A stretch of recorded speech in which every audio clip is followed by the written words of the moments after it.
Here I come again with that existential dread, and I wish I had some bread, but I forgot to grab it before I started the video. Well, here we are, Chads, the finale of my 3-episode challenge for High Guardian Spice, and I'm gonna be real with you. It was pretty difficult not watching other people's stuff on this. It would have made my job a lot easier, but it would have also poisoned the opinions, and I wanted to keep this 100% my own. It's really harder considering there's a lot of meme potential with this. But without further ado, let's see if High Guardian Spice is worth watching after episode 3. Episode 3 starts off with another montage. Wait a minute, is this montage just using extras from the previous episodes? Look at these, they totally fall in line with the previous episode's already drawn out montage. The information that can be gleaned from this is already known. Why is it here? Alright guys, I'm gonna calm down a little bit. There still might be time to salvage this train wreck. After the intro sequence, we get a scene of Sage, Young Link, and Rosemary hanging out. Sage is being neurotic as it appears to be her defining and only character trait thus far. All the girls have to choose a path to go down, and Sage is struggling with this, I suppose. This is like having a panic attack when your middle school guidance counselor starts talking to you about your career path at the age of 13. I'm totally not projecting here. Parsley is existing, and Rosemary is doing what she does best, being the worst character ever in anime history. A chonky beetle boy lands on her sandwich, causing her to react in a perfectly rational way by swinging her sword around like a complete idiot, which she then proceeds to throw and break.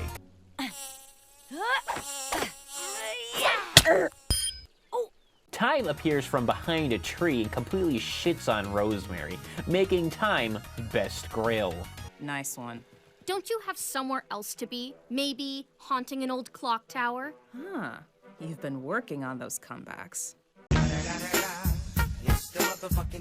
Rosemary then starts to whine about how she broke her mom's sword, when the damage appears to be merely aesthetic. I'm no sword expert, but the sword does seem usable to me.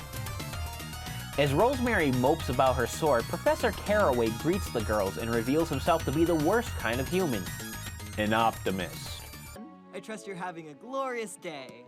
Depends on what you consider glorious. So many things. The way life gifts us with changes.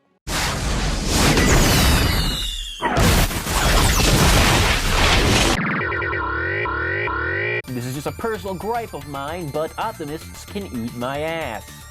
He also requests that Rosemary see him in his office concerning her choice for everything hours. The bell rings, so the girls tell Rosemary they'll see her after class and they'll fix her sword. Then we get a flashback to her mom showing her how to use the sword. We also learn that the sword has a name, that name being one of the worst I have ever heard. Flowering Thorn. You really couldn't come up with something a little bit more interesting than that? Maybe something like Stinging Nettle or The Thistle? Those sound cooler, let's be real, those sound way cooler than Flowering Thorn. Next we cut to Parsley working in the ironworks. Goatman asks Parsley to rehang a portrait as it is screwy. We then see Sage discussing old magic with a cat. Here we get another glimpse into the magic system. We see that old magic has always had a cost. It requires some sort of sacrifice, but new magic is limitless. If this is the truth, this is terrible on all levels. There needs to be some sort of limit or drawback to abilities. This is essential in world building, and it prevents metagaming in a story sense. This could, however, be a case of a weak explanation, or it could change due to the story later, but I'm only going on what they've given me so far. Rosemary meets with Caraway and immediately goes from depressed to ADHD. Caraway explains that Rosemary is like her mother. And then we cut back to Parsley, where she corrects the screwy portrait. The visual gag here is actually kind of clever, I'll give them that. Then a floor opens up beneath her, and she dies.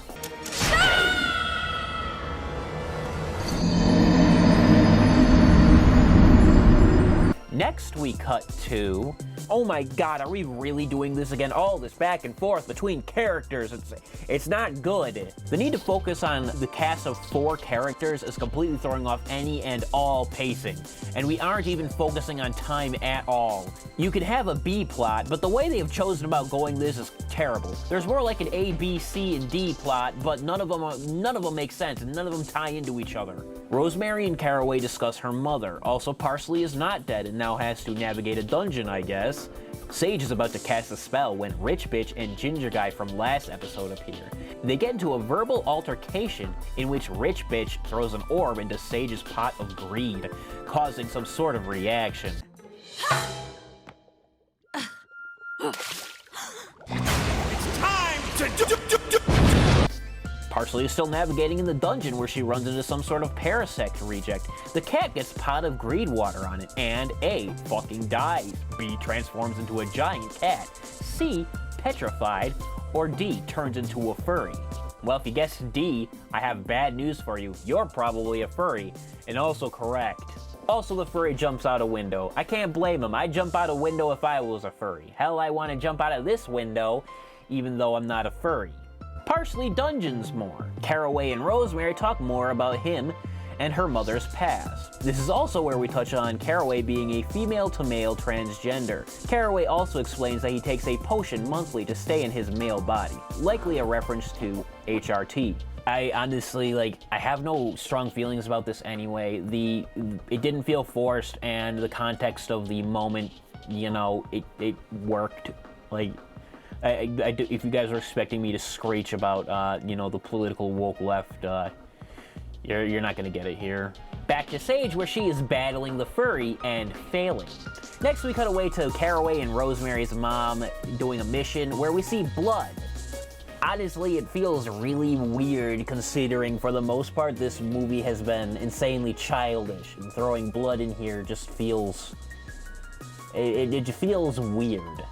Next cut, Time appears, shoots the furry with an arrow, who doesn't bleed for some reason. I don't understand this. This makes no sense to me. Caraway and Rosemary continue discussing her choice of path in Everything Hours. Caraway offers some advice to Rosemary, then repairs her sword.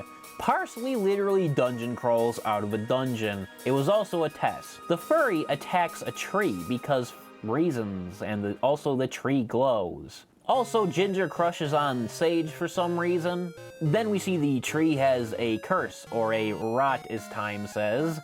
And then the girls meet up after class and chat. And then we cut to Time thinking about the rot in the tree, and the episode ends, I guess.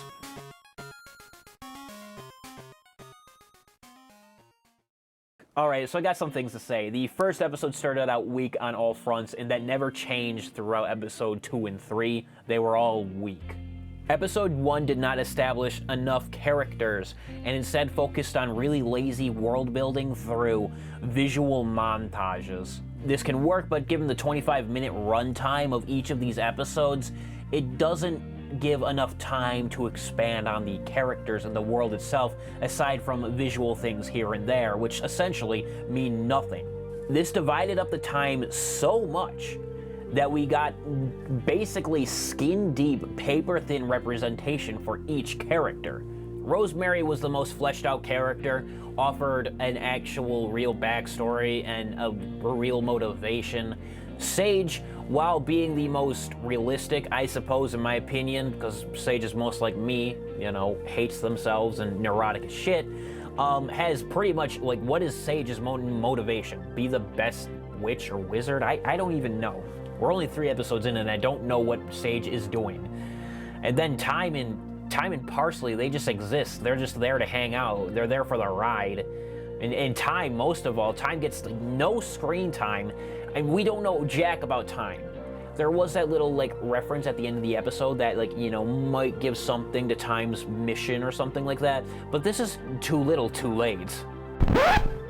Hey guys, I noticed after I was done recording this that I neglected to mention that thus far in these first 3 episodes, there is no antagonist in High Guardian Spice. I could go back and rewrite this and make this flow better, but I'm way too lazy, so this is what you're getting.